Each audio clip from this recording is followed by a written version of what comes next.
اگلا سوال ہے، رمضان المبارک 1441 ہجری کی آمد ہے۔ چنانچہ اسی حوالے سے ایک بھائی کا سوال ہے کہ آج کل حکومت پنجاب کی جانب سے ایک نوٹیفیکیشن کا امیج ہمارے سوشل میڈیا پر گردش کر رہا ہے، جس میں انتظامیہ کو اس بات کا آرڈر دیا گیا ہے کہ وہ اس بات کو یقینی بنائیں کہ اس مرتبہ لوگ اپنے گھروں ہی میں نماز تراویح کا اہتمام کریں تاکہ کرونا وائرس کی عالمی وبا سے بچنے میں مدد مل سکے۔ اس حوالے سے قرآن و سنت ہمیں کیا رہنمائی دیتے ہیں؟ وضاحت کر دیں۔ دیکھیں جی، جہاں تک گھر میں نماز پڑھنے کا تعلق ہے، فرض نماز کے حوالے سے بھی آلریڈی میرا یوٹیوب کے اوپر ایک کلپ اپلوڈڈ ہے، جو ہمارے پریزیڈنٹ جو تھے اس وقت موجودہ ڈاکٹر عارف علوی صاحب حفظہ اللہ تعالیٰ، جو ایک دیندار شخصیت ہے، انہوں نے الازہر یونیورسٹی والوں سے فتویٰ لیا تھا، تو اس کے اوپر میرا الگ سے ایک یوٹیوب پہ کلپ ہے، آپ جا کے لکھیں گھر میں نماز پڑھنا انجینئر محمد علی مرزا، تو وہ چیزیں کھل جائیں گی۔ وہ فرض نماز کے حوالے سے ڈسکشن تھی۔ یہ تو بہت ہلکا معاملہ ہے جو تراویح کا مسئلہ ہے، کیونکہ تراویح کی نماز نفلی نماز ہے، یہ فرض نماز نہیں ہے۔ تراویح کہہ لیں سے اپروپریٹ اس کے لیے ورڈ یوز ہوا ہے جو احادیث کی کتابوں میں، وہ ہے قیام اللیل، رات کا قیام کرنا، اور تہجد بھی اسی نماز کا نام ہے، وطر کی نماز بھی اسی نماز کو کہتے ہیں، اور تراویح کی نماز بھی اسی نماز کو کہتے ہیں۔ یہ الگ سے ایک بحث ہے، یوٹیوب پہ میرا ایک کلپ ہے تراویح 8 یا 20، وہ آپ دیکھ لیں، میں نے یہ ساری بحثیں اس میں الحمدللہ کی ہوئی ہیں۔ صحیح بخاری اور صحیح مسلم کی متفق علیہ حدیث ہے، آپ صلی اللہ علیہ وآلہ وسلم نے فرمایا کہ اپنے گھروں میں نماز پڑھا کرو، آدمی کا فرض کے نماز کے سوا سب سے افضل نماز پڑھنا وہ ہے جو وہ نفلی نماز اپنے گھر میں پڑھتا ہے۔ یعنی آپ نے کلیریفائی کر دیا کہ یہ میں فرض نماز کے بارے میں بات نہیں کر رہا، وہ بھی کیٹاسٹرافک کنڈیشن میں گھر میں پڑھی جا سکتی ہے۔ نفلی نماز بخاری مسلم کے الفاظ ہیں، نماز مسجد میں پڑھنے سے افضل نفلی نماز گھر میں نماز پڑھنا ہے۔ پھر بخاری اور مسلم دونوں میں ایک اور حدیث ہے کہ نبی علیہ السلام نے فرمایا کہ اپنی فرض نماز کے بعد نفلی نماز کا کچھ نہ کچھ حصہ اپنے گھروں میں پڑھا کرو، اپنے گھروں کو قبرستان مت بناؤ۔ پھر صحیح مسلم میں ایک حدیث ہے، آپ علیہ السلام نے فرمایا کہ اپنے گھر میں جب کوئی بندہ نفلی نماز ادا کرتا ہے تو اللہ تعالیٰ اس کی برکت سے اس کے گھر میں خیر و برکت نازل فرماتا ہے۔ تو اپنے فرض کے سوا نفلی نمازوں کو گھروں میں ادا کرو۔ یعنی یہ مسلسل بخاری مسلم کی احادیث اس چیز کی ترغیب دلا رہے ہیں کہ نفلی نماز تو گھر میں ویسے ہی گھر میں پڑھنی چاہیے۔ حتیٰ کہ جو 12 سنت موقدہ والی حدیث ہے بخاری میں بھی اور مسلم میں ڈیٹیل کے ساتھ سیدہ عائشہ سے، اس میں بھی یہ ہے کہ نبی علیہ السلام، اما عائشہ کہتی ہیں میرے حجرے میں پہلے 4 رکعتیں ادا کرتے، یعنی سنت موقدہ، حدیث میں تو نفل کے الفاظ ہیں، سنت موقدہ تو ہم نے فقہ کی ٹرم ہے، پھر فرض کے بعد آ کے میرے حجرے میں 2 رکعتیں ادا کرتے، اس کے بعد مغرب کی نماز پڑھتے تو میرے حجرے میں آ کے 2 رکعتیں ادا کرتے، پھر عشاء کی نماز پڑھتے تو میرے حجرے میں آ کے 2 سنت موقدہ جو ہم کہتے ہیں وہ ادا کرتے، اور پھر فجر کی جب اذان ہوتی تو نماز پڑھانے کے لیے جانے سے پہلے میرے حجرے میں 2 رکعتیں ادا کرتے اور پھر جاتے۔ یعنی نبی علیہ السلام کی تو مبارک عادت تھی کہ آپ جو نفلی نماز ہے وہ گھر میں ہی پڑھا کرتے تھے، جسے آپ سنت موقدہ کہہ لیں، غیر موقدہ کہہ لیں، وطر کہہ لیں، یہ ساری کی ساری کیٹاگریز ہیں، مین 2 کیٹاگریز، فرض اور نفلی نماز، تو یہ ساری کی ساری چیزیں نفلی نماز کی کیٹاگری کے اندر فال کرتی ہیں۔ اب جہاں تک تراویح کا ایشو ہے، بخاری و مسلم دونوں میں حدیث ہے سیدنا زید بن ثابت رضی اللہ تعالیٰ عنہ سے، وہ کہتے ہیں نبی علیہ السلام کے لیے مسجد نبوی میں حجرہ لگایا گیا، آپ نے ہمیں قیام اللیل رمضان کا کروایا، 2 یا 3 راتوں تک کروایا، اور پھر آپ علیہ السلام اپنے حجرے سے باہر نہیں نکلے، لوگ باہر سے کھانستے رہے نبی علیہ السلام کو متوجہ کرنے کے لیے کہ ہم اتنے لوگ مسجد میں آئے ہوئے ہیں، اور وہ کہتے ہیں کہ صحابہ کا رش بڑھ گیا مسجد میں، ظاہر مزہ آ رہا تھا، اللہ کے نبی قرآن پڑھ رہے تھے، تو نبی علیہ السلام فجر کے وقت پھر باہر نکلے، اور آپ فرمایا کہ مجھے تمہارے موجودگی کا پتہ تھا لیکن میں جان بوجھ کے باہر نہیں نکلا، کیونکہ مجھے یہ خدشہ ہوا کہ کہیں یہ اللہ تعالیٰ کو نماز اتنی پسند نہ آئے کہ وہ تم پہ فرض ہی کر دے اور تم پھر اس کا خیال ہی نہ رکھ سکو، تو امت پہ شفقت یہی ہے کہ یہ فرض نہ ہو۔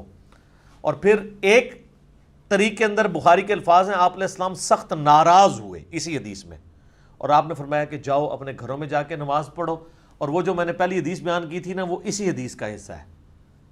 آپ علیہ السلام فرمایا کہ مرد کا فرض کے سوا باقی جو نفلی نمازیں، سب سے افضل نماز وہ ہے جو اپنے گھر میں پڑھتا ہے، میری اس مسجد میں نماز پڑھنے سے بھی بہتر نماز ہے۔ یعنی اللہ کے نبی کے پیچھے کوئی فرض نماز کے سوا نفلی نماز پڑھے اور مسجد نبوی میں بھی پڑھ رہا ہو، تب بھی ان دونوں سے بہتر ہے گھر میں وہ نفلی نماز پڑھے۔ تو تراویح کی نماز نفلی نماز ہے، سنت موقدہ کہہ لیں یا جو بھی اس کو ساتھ کہنا ہے تو نفلی نماز ہے، تو باقی چیزیں تو پھر بالکل چھوٹی رہ جاتی ہیں۔ اگر اللہ کے نبی کے پیچھے پڑھنے سے، مسجد نبی میں پڑھنے سے بہتر ایک مرد کے لیے گھر میں نفلی نماز پڑھنا ہے، اور یہ قیام رمضان کی بات ہو رہی ہے تراویح کی، تو نبی علیہ السلام نے یہ ترغیب دلائی کہ قیام رمضان گھر میں کیا جائے، اس چیز کی آپ علیہ السلام نے ترغیب دلائی۔ اور یہی وجہ ہے کہ آپ کو پتہ ہے شیعہ کا اس میں پھر بڑا ایکسٹریم موقف ہے، وہ تو اسے بدعت سمجھتے ہیں، اور دوسری طرف سنیوں نے ایک ایکسٹریم رویہ اختیار کیا ہے کہ پبلک کو یہ کہانی کرا دی کہ جو تراویح نہیں پڑھتا اس کا روزہ ہی نہیں ہوتا۔ اب جب ہم کہتے ہیں کہ یہ کہاں لکھا ہوا ہے تو کہتے ہیں ہم نے تو کبھی کہا نہیں ہے، تو یہ کون کہانی کروا گیا؟ صدیوں سے کہہ رہے تھے کہ جی وہ بغلوں میں بت رکھ کے آتے تھے، ابھی بھی کروڑوں عوام ان کی یہی کہتی ہے، لاکھوں نہیں کروڑوں، تو رفع الیدین ہوتا تھا۔ ہم کہتے ہیں کہاں لکھا ہے، کہتے ہیں جی ہمیں پتہ ہی نہیں۔ یعنی وہ اسی طریقے سے جیسے وہ کہتے ہیں نا یہ ہمارا جوڈیشری کا بیان نہیں ہے، یہ ویسے ہم نے ایک بیان دیا ہے، مزہ بھی لوٹ رہے ہیں ان بیانات کا، پبلک کو کہانی کروائی ہوئی ہے، اور دوسری طرف جب ہم اس کو لے کے آتے ہیں علمی عدالت کے اندر تو مکر جاتے ہیں۔ یہاں پہ بھی انہوں نے یہی کیا ہوا۔ تو افضل یہ ہے کہ گھر میں پڑھیں، حتیٰ کہ صحیح مسلم میں حدیث ہے، حضرت ابو ہریرہ کیٹیگوریکلی کہتے ہیں کہ نبی علیہ السلام اپنی پوری زندگی قیام رمضان کی صرف ترغیب دلاتے رہے، اور یہ کہتے رہے کہ جو شخص ایمان اور احتساب کے ساتھ، یعنی ثواب کی نیت کے ساتھ، اللہ کی خوشنودی کی خاطر قیام رمضان کرے گا، اللہ تعالیٰ اس کی پچھلے ساری خطائیں معاف کر دے گا۔ بس یہ ترغیب دلایا کرتے تھے آپ علیہ السلام، اس کی کوئی فرضیت نہیں بتایا کرتے تھے، حتیٰ کہ آپ دنیا سے تشریف لے گئے۔ پھر سیدنا ابوبکر کا دور آیا اور یہ معاملہ اسی طریقے سے ان اٹینڈڈ چلتا رہا۔ پھر حضرت عمر کا دور آیا تو حضرت عمر کے بھی ابتدائی کچھ سال اسی طریقے سے گزرے، یہ مسلم شریف کی حدیث ہے۔ پھر صحیح بخاری میں آتا ہے، عبد الرحمن بن عبد القاری ایک تابعی ہیں، وہ کہتے ہیں ایک دفعہ میں حضرت عمر کے ساتھ رات کے وقت گشت پہ نکلا، تو مسجد نبوی میں ہم آئے تو ہم نے دیکھا کہ صحابہ کرام ٹولیوں میں نا قیام اللیل کروا رہے ہیں، ایک حافظ آگے کھڑا کیے، 8-10 پیچھے کھڑے ہیں، تھوڑے فاصلے پہ دوسرے، اس طرح جن لوگوں کو قرآن زبانی یاد نہیں تھا تو وہ سنے۔ تو حضرت عمر نے کہا کہ کیا یہ اچھا ہو کہ اگر میں ان کے لیے ایک امام مقرر کر دوں، بجائے یہ ٹولیوں میں پڑھنے کے ایک امام کے پیچھے پڑھ لیں۔ تو واپس آ کے انہوں نے پھر ایگزیکٹو آرڈر جاری کیا کہ ابی ابن کعب کو مقرر کیا جائے۔ وہ آیا نا 4 بندوں سے قرآن سیکھو، ان میں ایک ابی ابن کعب بھی ہیں جو بخاری مسلم میں آتا ہے، ان کو مقرر کیا کہ لوگوں کو قیام رمضان کروائیں۔ پھر چند دن بعد حضرت عمر مسجد نبوی، وہ کہتے ہیں میرے ساتھ ہی مسجد نبوی کے وزٹ پہ رات کو نکلے تو دیکھا کہ ایک امام ابی ابن کعب ان کو نماز پڑھا رہے ہیں اور باقی سب لوگ ایک امام کے پیچھے کر رہے ہیں۔ تو حضرت عمر بڑے خوش ہوئے اور فرمایا کہ الفاظ ہیں جو اکثر وہ لوگ یوز بھی کرتے ہیں، نعمت البدعۃ ھذہ، یہ کتنی اچھی بدعت ہے۔ وہ کہتے ہیں دیکھیں جی اچھی اور بری بدعت ہوتی ہے۔ ہمارا ایک معصومانہ سوال ہے، اس میں بدعت کہاں سے ہوئی ہے؟ کیا نبی علیہ السلام نے اپنی زندگی میں 3 دن تراویح نماز جماعت سے نہیں پڑھی؟ تو جو کام اللہ کے نبی نے زندگی میں ایک دفعہ بھی کیا ہو، اگر اس کو کوئی شخص روزانہ کرتا ہے وہ بدعت کیسے ہو سکتا ہے؟ نمبر 1۔ نمبر 2، نبی علیہ السلام نے اس کو ایز اے سنت جاری فرمایا اور کہا کہ مجھے یہ خدشہ ہے کہ کہیں فرض نہ ہو جائے۔ تو نبی علیہ السلام کی وفات کے بعد تو وہی کا سلسلہ منقطع ہے، تو فرض ہونے کے چانسز نہیں ہے، اس لیے حضرت عمر نے اس کو صرف فیسیلیٹیٹ کیا اور کہا اس کو یہاں لغت کے معنوں میں لیا جائے گا، اصطلاحی بدعت نہیں ہے، کتنا اچھا کام ہے، رینیو جو میں نے کر دیا۔ اور یہ وہ کہہ کر ساتھ انہوں نے ایک جملہ بولا، یہ صحیح بخاری میں 2010 نمبر حدیث ہے، یہ مجھے زبانی یاد ہے کیونکہ اس کے اندر بڑے مدنی پھول ہیں۔ انہوں نے کہا اس سے بہتر وہ نماز ہے جو رات کے آخری پہر میں اٹھ کے ادا کی جاتی ہے۔ بس یہ کہ وہاں سے چلے گئے، یعنی مراد یہ کہ وہ حضرت عمر والی نماز پڑھتے تھے اور یہ جسٹ فیسیلیٹیٹ کیا۔ حضرت عمر بھی اس کو افضل نہیں سمجھتے تھے، لوگوں کو اکوموڈیٹ کیا۔ اس لیے شیعہ کا یہ موقف ہے کہ حضرت عمر نے جو شروع کروایا وہ اس کو بدعت سمجھتے ہیں، وہ بھی ایکسٹریم پہ گئے ہیں۔ حضرت عمر نے کبھی بھی اس کو ایز اے فرض کے طور پہ جاری نہیں کیا، جسٹ ایک مستحب کے طور پہ کیا، اور خود بھی وہ آپ دیکھ لیں انہوں نے تو نہیں پڑھی وہاں پہ نماز. جب ہم یہ کہتے ہیں خود تو کوئی نہیں پڑھی ہے, کہتے ہیں دیکھو جی یہ حضرت عمر کو کہتے ہیں جی نعوذ باللہ, وہ کہتے کچھ تھے وہ کرتے کچھ. سر جو انہوں نے کہا انہوں نے وہی کیا ہے. انہوں نے کہا اس سے بہتر نماز جو ہے رات کے آخری پہر میں پڑھی جاتی ہے, کیونکہ بخاری مسلم میں کہ یہ حدیث ہے نبی الاسلام نے آخری پہر میں اٹھ کے یہ نفلی نمازیں ادا کی ہیں. تو حضرت عمر تو نبی الاسلام کے طریقے کے اوپر چل رہے تھے, ان کو وہاں پہ اکوموڈیٹ کیا. اس کی وجہ یہ ہے کہ بعض لوگ سست ہوتے ہیں میرے جیسے, وہ امام اگر پڑھا رہا ہو قرآن اس کو آتا ہو تو ان کو سننے میں زیادہ بہتر لگتا ہے. اکیلے اٹھ کے کون, ہر ایک کو قرآن بھی یاد نہیں ہوتا. ان پہ پھر وہ حدیث فٹ ہوگی جو جامعہ ترمذی میں, ابو داؤد میں ہے, مشکات میں موجود ہے کہ جو شخص امام کے ساتھ قیام کرتا ہے اسے پوری رات کے قیام کا ثواب مل جاتا ہے. اس سے بھی آسان ہے, صحیح مسلم میں حدیث ہے. ایک تابعی کہتے ہیں میں مسجد نبی میں داخل ہوا تو حضرت عثمان غنی رضی اللہ تعالیٰ عنہ مغرب کی نماز کی تھوڑی دیر بعد مسجد میں ہی آ گئے اپنے دور خلافت کے اندر. حالانکہ شام میں بھی بڑا ٹائم پڑا تھا. تو مجھے انہوں نے دیکھا تو مجھے انہوں نے کہا بیٹا میں تمہیں ایک بات بتاتا ہوں, میں نے اللہ کے نبی سے یہ بات سنی تھی, جو شخص عشاء کی نماز جماعت سے پڑھے اسے آدھی رات کے قیام کا ثواب ملے گا. اوئے ہوئے, اور جو فجر بھی پڑھ لے اسے پوری رات کا قیام, آدھی کو عشاء کور کرے گی آدھی کو فجر. تو حضرت عثمان یہ بتانا چاہ رہے تھے, یہ صحیح مسلم میں حدیث ہے کہ میں جو عشاء کی نماز سے اتنی دیر پہلے آ گیا ہوں نا, اس لیے کہ میں چاہتا ہوں کہ میں تکبیر اولیٰ کے ساتھ نماز پڑھوں, آدھی رات کا قیام حاصل کر لوں. الحمدللہ. تو یہ بھی ایک آسان طریقہ ہے. لیکن جن لوگوں کو قرآن نہیں آتا وہ بیچارے کیا کریں؟ ظاہر ہے کہ وہ پھر امام کے پیچھے پڑھیں گے, کیونکہ تراویح کا مقصد رکھتے ٹپانا نہیں ہے, ادھر مقصد جو ہے وہ قرآن سننا ہے. اس لیے آپ دیکھیں گے امام ترمذی نے 806 نمبر حدیث کے نیچے بحث کی ہے کہ اس کی رکعتوں کے بارے میں کتنا اختلاف ہے. بعض کہتے ہیں 20 ہیں, بعض کہتے ہیں 41 ہیں, اور وہ کہتے ہیں احمد بن حنبل کہتے ہیں میں اس پہ کوئی کلام نہیں کرتا ہوں. ٹھیک ہے. امام شافعی کہتے ہیں میں نے اہل مکہ کو 20 کے اوپر پایا. ٹھیک ہے, اگرچہ اس کی سند بیان نہیں کی امام ترمذی نے, کیونکہ امام ترمذی کا تو امام شافعی سے سما ثابت نہیں ہے, وہ تو احمد بن حنبل اور کے بھی آگے امام بخاری سے کے شاگرد ہیں. بہرحال چلیں ہم for the sake of argument ان کی یہ بے سند بات مان بھی لیں, تو دلیل تو اس سے یہ ثابت ہو گیا کہ امام ترمذی خود مانتے ہیں کہ کوئی اتفاق نہیں ہے, یہ نفلی عبادت ہے, کوئی جتنی مرضی کر لے. ہم یہ کہتے ہیں بخاری مسلم میں جو ام عائشہ کی حدیث ہے رمضان یا غیر رمضان 11 رکعت معمول تھی, بخاری مسلم میں ملتا ہے 13 رکعت کا بھی ملتا ہے, 15 کا بھی 17 کا بھی نفلی نماز کے طور پہ. عطا ابن ابی رباح سے 20 رکعت بھی ثابت ہے. ہم نے کبھی اس پہ فتویٰ نہیں لگایا, بلکہ ہمارے بھائی جو 20 والی میں پڑھتے ہیں ہم کہتے ہیں 20 پوری کر کے آئیں تاکہ قرآن کا آپ وہ حصہ سن کے آئیں. اصل مقصد تو قرآن سننا ہے. اور اہل حدیثوں کو زیادہ تکلیف ہوتی ہے تو میں ان کو کہتا ہوں ابو داؤد میں حدیث سیدنا طلق بن علی والی اٹھاؤ, علی بن طلق والی, جنہوں نے پہلے قیام اللیل کروایا ایک جگہ, پھر گھر گئے, اپنے گاؤں میں واپس پہنچے تو وہاں لوگ مسجد میں انتظار کر رہے تھے, کہتے ہیں حضرت ہم تو آپ کے انتظار میں بیٹھے ہوئے ہیں تو آپ ہمیں قیام کرائیں. انہوں نے جا کے دوبارہ وہاں قیام کروایا, اور جب وطر کی باری آئی تو مصلی چھوڑ دیا اور کہا کہ میں نے نبی علیہ السلام سے سنا تھا کہ رات میں ایک دفعہ ہی وطر پڑھ سکتے ہیں, تو میں وطر پہلے پڑھے ہوں, تم اپنا امام مقرر کر لو, تو میں وطر نہیں پڑھاؤں گا. تو میں کہتا ہوں اگر انہوں نے 8 پڑھائے تھے ادھر 8 ادھر پڑھائی 16 نے پھر بھی پڑھی ہیں نا انہوں نے, تو وہ 11 والی مت تو ٹوٹ گئی نا. تو اس کو زیادہ جھگڑا نہ بنایا جائے. لیکن اصل بات یہ ہے کہ اس کا مقصد ہے قرآن سننا, اور صحیح مسلم میں حدیث ہے کہ سب سے افضل نماز وہ ہے جس کا قیام سب سے لمبا ہو. کتنی پوائنٹ کی بات ہے. اب جو 20 تراویح پڑھ رہا ہے اس کا رکعتیں پوری کرنے پر زیادہ زور ہوتا ہے, قیام مختصر ہوتا ہے.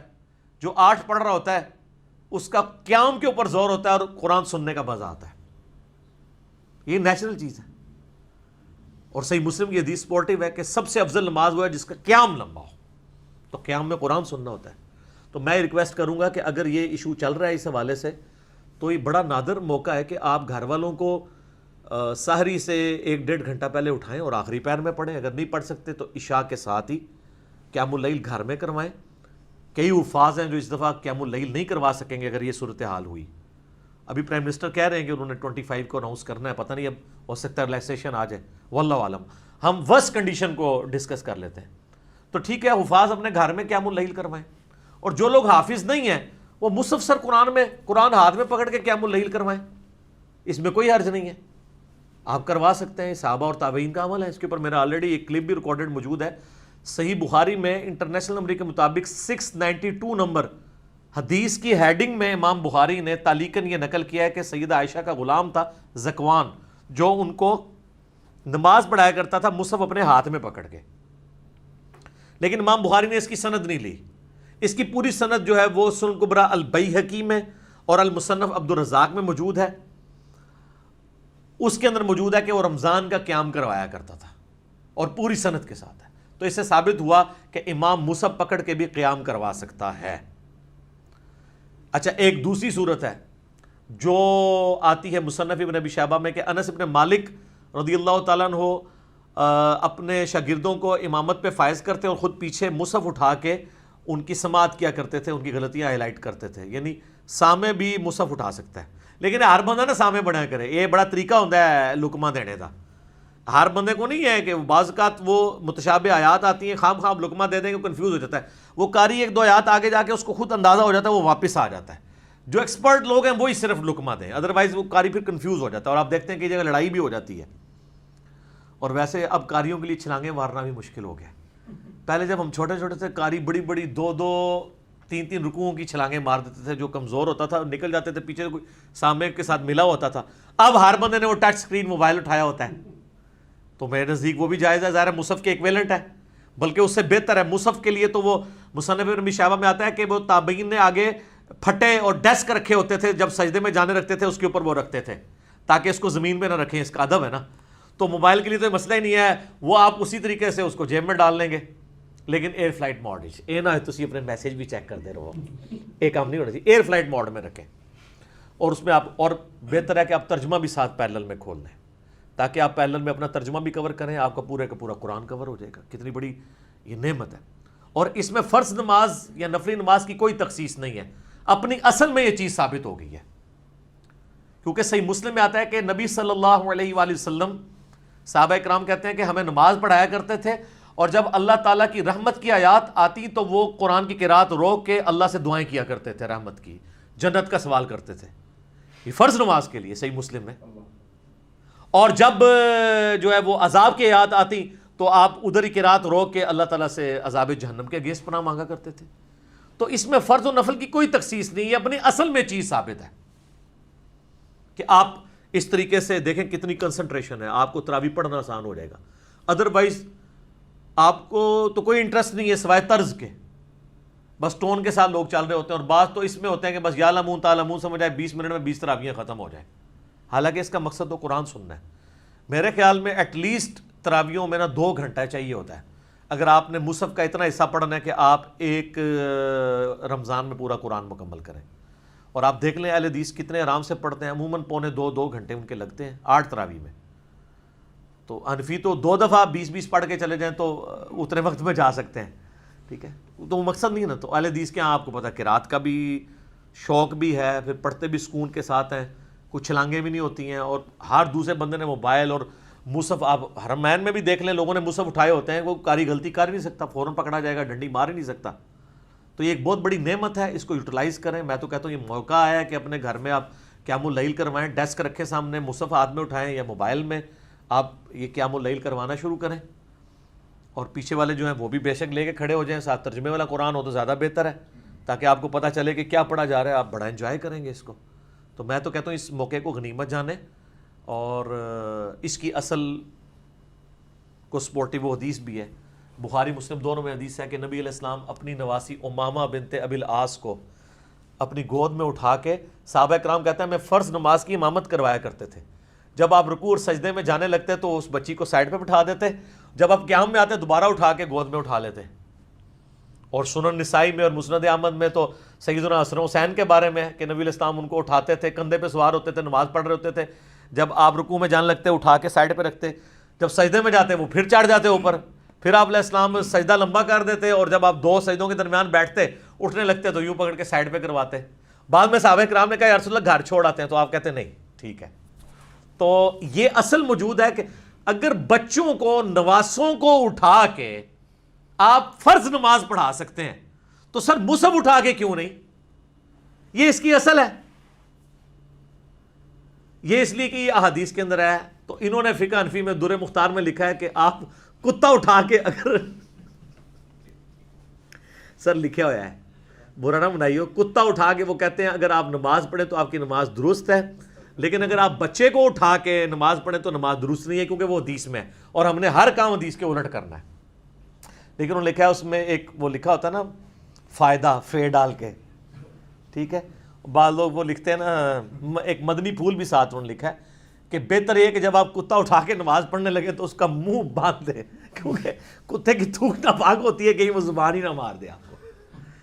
ایڈی کڑی ضرورت ہے کہ کتا چک کے نماز پڑھنی ہے, سائڈ سے مارو کتا بھائی, کتے کو باندھ دیں وہ ٹاؤں ٹاؤں بھی کرتا رہے, انہوں نے کڑی تکلیف ہے, مسئلہ ہوتا ہے بچے کا.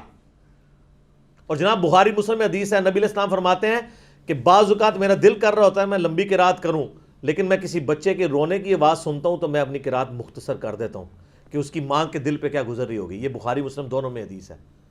تو بچے کی تو پھر بھی امپورٹنس ہے, کتے کو اٹھا کے نماز, اور کہتے ہیں کتے کو اٹھا کے پڑھیں تو ہو جائے گی, بچے کو اٹھا کے پڑھیں گے تو نہیں ہوگی, اس لیے کہ بخاری مسلم میں لکھا ہے وہ بابوں نے بتایا. تو سر اس لیے تو ہم کہتے ہیں کہ مرنے سے پہلے اے مسلمان کر لے اس پہ غور, کتابوں کا خدا اور ہے, بابوں کا خدا اور, کتابوں کا جہاں اور ہے اور بابوں کا وکھرا جہاں اور. ٹھیک ہے, اس کا ایک اپنا وکھرا جہاں ہوتا ہے, اس کا اپنا ہی ایک جہاں ہوتا ہے, یہ وہ ہے جہاں جناب. تو یہ موقع کو غنیمت جانیں, اور میں یہ تو کہوں گا یہ قیام اللیل بہت بڑا موقع ہے اس وقت کہ آپ گھروں میں قیام اللیل کروائیں. اگر تراویح بندی لگتی ہے تو یہ نہیں ہے کہ آپ تراویح سے جان چھڑا لیں قیام اللیل سے. قرآن, اور ویسے تو پورا سال ہی قیام اللیل ہونا چاہیے. ابھی بھی کئی قاری حضرات ہیں جو یعنی جو جہری نمازیں ہیں ان میں پورا قرآن کور کرتے ہیں, ایٹ لیسٹ فجر میں وہ کرتے ہیں, اس لیے کہ وہ چاہتے ہیں کہ ہمیں سال تک پورے یعنی اگلے رمضان آنے تک قرآن یاد بھی رہے. سال بعد کھولیں گے تو کئی ایک آیات پھر بھول بھی جاتی ہیں, تو اس میں آسان طریقہ یہ ہے کہ آپ کنٹینیوس اس کو کور کرتے رہیں. تو میں سمجھتا ہوں اگر گورنمنٹ نے اس طرح کی کوئی پابندی لگائی ہے تو اس میں کوئی ایسا مسئلہ نہیں ہے, آپ اس کو یوٹیلائز کریں اور اس کو ایک اپرچونٹی سمجھیں قرآن کو گو تھرو کرنے کی. تو گھروں میں تراویح کا اہتمام کریں, مسجد میں اگر نہ بھی ہوئی گھروں میں جماعت کے ساتھ کریں, خصوصاً جو بچے حافظ ہیں. لیکن وہی کوارنٹین میں ہی رہتے ہوئے یہ نہیں ہے کہ ایک بچہ دوسرے گھر میں جائے پھر ایشو اپنی جگہ رہے گا, اپنے اپنے گھروں میں رہے. دیکھ کے تو ہم قرآن پڑھ ہی سکتے ہیں نا. اچھا یہ بھی ضروری نہیں ہے کہ آپ نے پورا مصحف کور کرنا ہے, جتنا آپ کے لیے آسانی ہے آپ وہ پڑھ لیں, ایک پارہ ختم کر لیں. میں کہتا ہوں جی سورہ بقرہ بھی اگر کوئی ترجمے کے ساتھ ختم کر لے پورے رمضان میں تو سر اس نے بہت کچھ حاصل کر لیا. یہ تو آپ پورے رمضان کی بات کر رہے ہیں نا. الموطا امام مالک میں آتا ہے, بخاری میں تو آیا تھا نا کہ ابی ابن کعب کی ڈیوٹی لگائی. الموطا امام مالک میں گولڈن چین کے ساتھ آتا ہے, یعنی امام مالک نے سنا ہے امام نافع سے اور عبداللہ بن عمر سے, اور ایک اور گولڈن چین, یہ تو خیر حدیث دوسری تھی, یہ جو حدیث میں بیان کرنے لگا ہوں اس میں بھی جو صائب بن یزید جو ہیں صحابی ہیں, اور ان کا پوتا جو ہے نا وہ ان سے سماعت کرتا ہے اپنے دادے سے, اور اس سے امام مالک نے سنا ہے. بہترین گولڈن چین ہے کہ تمیم داری اور ابی ابن کعب کو حضرت عمر نے ڈیوٹی لگائی کہ 11 رکعتیں رمضان میں پڑھائیں, اور اتنی لمبی قرات ہوتی تھی کہ صحابہ کہتے ہیں ہم ختم سیری جب یعنی سیری کا جو ختم سیری کا وقت ہونے والا ہوتا تھا اس وقت کے قریب کہیں جا کے فارغ ہوتے تھے, اور بعض اوقات لوگ تھک جاتے ہیں تو لاٹھیوں کے سہارے قیام اللیل کرتے تھے, یعنی سیری کا بھی وقت بڑا تھوڑا ملتا تھا. یہ الموطا امام مالک میں ہے, اور یہ ایسی چیز ہے جو ان کے گلے کی ہڈی ہے کہ جو ہم کہتے ہیں, یہ کہتے ہیں حضرت عمر نے 20 شروع کرائی ہیں, تو الموطا امام مالک جو روئے عرض پہ سب سے پہلے حدیث کی کتاب ہے اس میں تو لکھا ہے حضرت عمر نے 11 رکعت شروع کروائی ہے. وہ کہتے ہیں جی 11 بھی تھی لیکن وہ 20 والی بھی آگے ایک روایت ہے, وہ روایتی منقطع ہے. یزید بن رمان نے تو حضرت عمر کا زمانہ ہی نہیں پایا. پھر بھی ہم کہتے ہیں آپ نے کرنا چاہتے ہیں آپ ضرور کریں, لیکن ایک غریب تو بدتمیز نہ بنو, پلے شاید کوئی نہیں ہے. بخاری کہہ رہی ہے ابی ابن کعب کی ڈیوٹی ہے الموطا امام مالک میں. امام مالک نے ترتیب سے حدیث لی ہے, پہلے تو وہ بخاری والی حدیث ہی ہے لیکن امام بخاری سے پہلے لی انہوں نے حدیث, تو کتاب پہلے لکھی گئی کہ ابی ابن کعب کی ڈیوٹی لگے, وہی عبد الرحمن بن عبد القاری والی حدیث جو حضرت عمر ڈیوٹی لگا کے تو چلے گئے وہاں سے. اور ابی ابن کعب کا لکھا کہ انہوں نے 11 رکعت پڑھائی, اور اس میں الفاظ ہیں کہ امام 8 یعنی جب تراویح کی رکعت میں یعنی 11 رکعت پڑھایا کرتے تھے, اور سورۃ البقرہ امام جب 12 رکعتوں میں ختم کرتا تھا نا تو ہم اس وقت ریلیکس کیا کرتے تھے کہ یار 8 سکون ہے, ادروائز وہ ظاہر 8 رکعتوں میں کرتا تھا.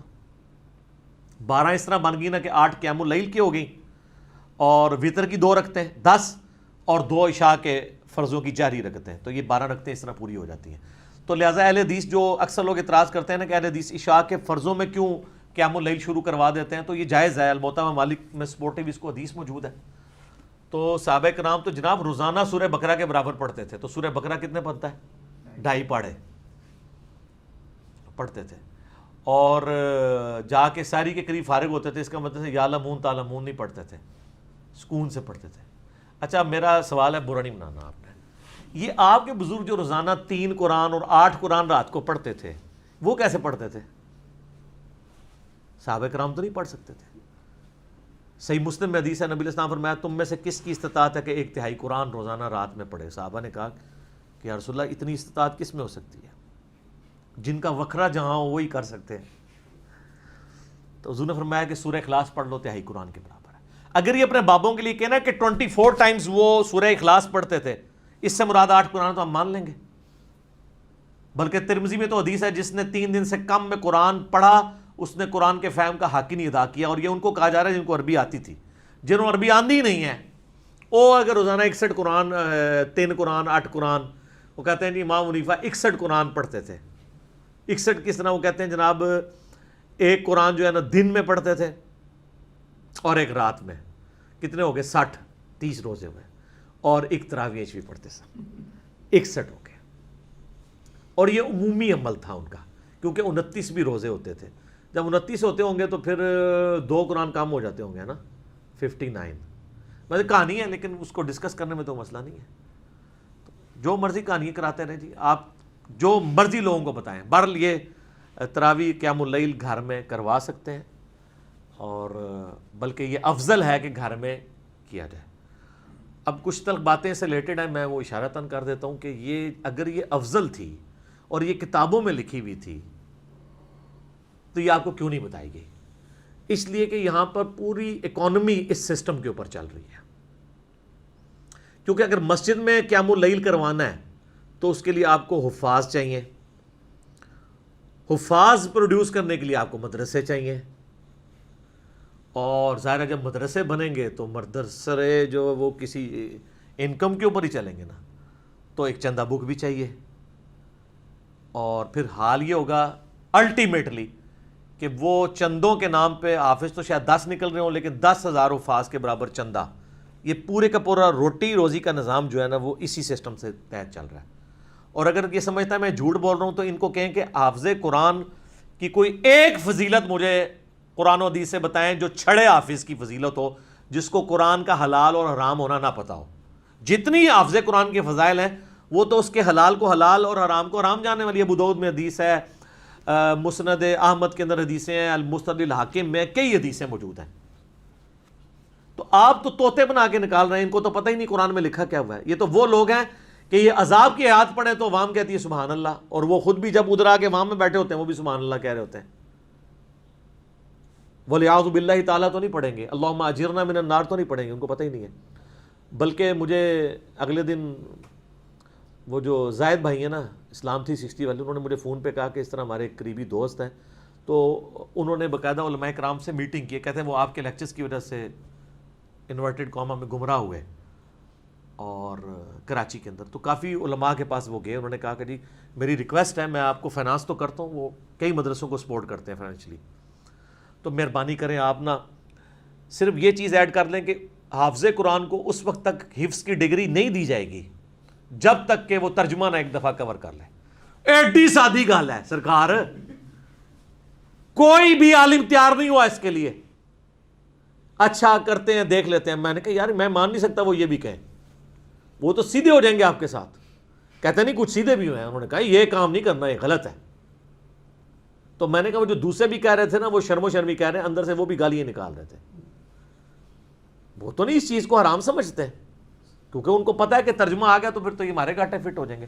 تو ایسے حافظوں کے اوپر اگر امیدیں لگائیں گے نا ان کے ماں باپ نے کہ جی وہ ابو داؤد اور حاکم کی روایت ہے کہ ان کے ماں باپ کو ایک ایسا تاج بنایا جائے گا جو سورج کی روشنی بھی باندھ پڑ جائے گی، تو اس میں آگے الفاظ ہیں کہ جس نے قرآن کے حلال کو حلال اور حرام کو حرام جانا اور اس کے مطابق عمل کیا وہ صاحب قرآن بھی ہوا، اس کے لیے فضیلت ہے۔